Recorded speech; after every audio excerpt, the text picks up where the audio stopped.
This is a guest essay written by Rabbi Jeremy Rosen.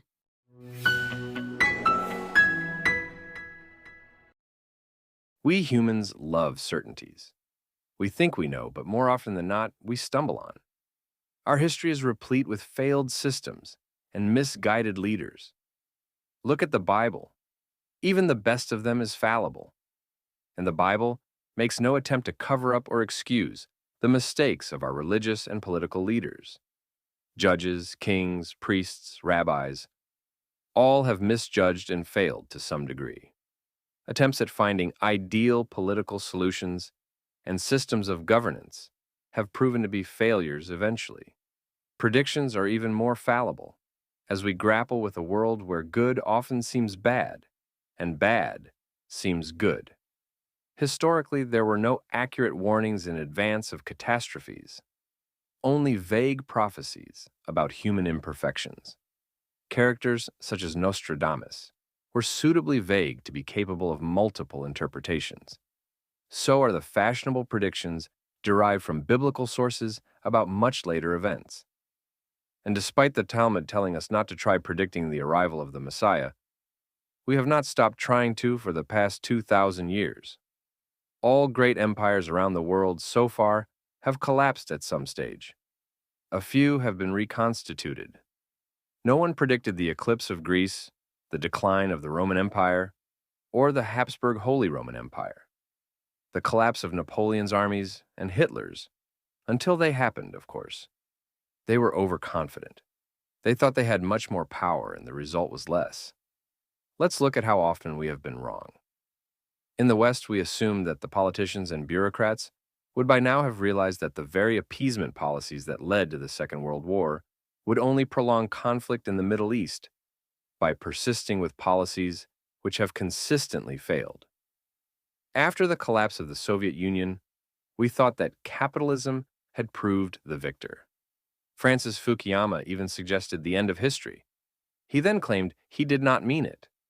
We could not predict the rise of the evil alliance of Russia, Iran, North Korea, and China, or the invasion of Ukraine. We thought that Cuba was bound to collapse, as well as Venezuela and other dictatorial South American regimes. And certainly, we ordinary people did not imagine October 7th. We may think we know what might happen in the next year, few years politically or environmentally, but the evidence is that we do not. We did not predict COVID. The greatest things that happen in history have been things we did not predict, like the resurrection of the Jewish state. We might have sensed there would be shifts in power, rises and falls, but did not know how or when. It is the nature of this world and its inhabitants to grow overconfident and make disastrous mistakes. Look at the failed certainties of our lifetime. As Jews, we assumed that orthodoxy was going to disappear, both in the diaspora and Israel. America would always be the Golden Medina for Jews. Anti-Semitism in the Western world had been curbed. That Holocaust museums and education would prevent anti-Semitism. China would never become anti-Semitic because it has, virtually, no Jews. Now it is the biggest spreader of anti-Semitic propaganda through its TikTok. In Israel, we assumed that the Arabs would be willing to share territory, that they would agree to peace after the War of Independence, the 1967 Six-Day War, the 1973 Yom Kippur War, the 1990s Oslo Accords treaties, and the 2000 Camp David Summit. After we achieved peace treaties with Egypt and Jordan, we thought conflict would end, that leaving Lebanon and Gaza would bring an end to fighting, and that quote-unquote mowing the lawn in Gaza every now and then would keep Hamas under control and quiescent. We thought there were enough moderate Muslims to counterbalance the jihadists and the Muslim Brotherhood. We thought Israel might pivot away from the USA and Europe toward China, or better still, India. And that Israeli intelligence combined with political leadership would know what was going to happen on October 7th. All this because of overconfidence, relying on the status quo, and not considering other ways of quote-unquote skinning the cat. And then we believed that it was possible, with one decisive campaign to eradicate terror and Hamas.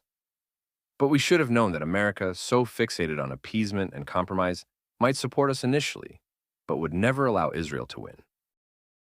In his book, The Allure of Battle, A History of How Wars Have Been Won and Lost, history professor Cathal J. Nolan wrote, quote, "The idea of this decisive battle will always be more alluring than winning by attrition both morally and aesthetically to generals and theorists and to publics hungry for war news of victory, yet exhaustion of the enemy has in modern times more usually achieved political ends in big wars fought among great powers, which suggests that more humanity is needed. We must be skeptical of our certainties and be open to challenging and examining them. All this does not mean that things will only get worse.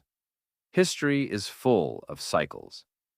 Against the odds, and inexplicably, things might change for the better.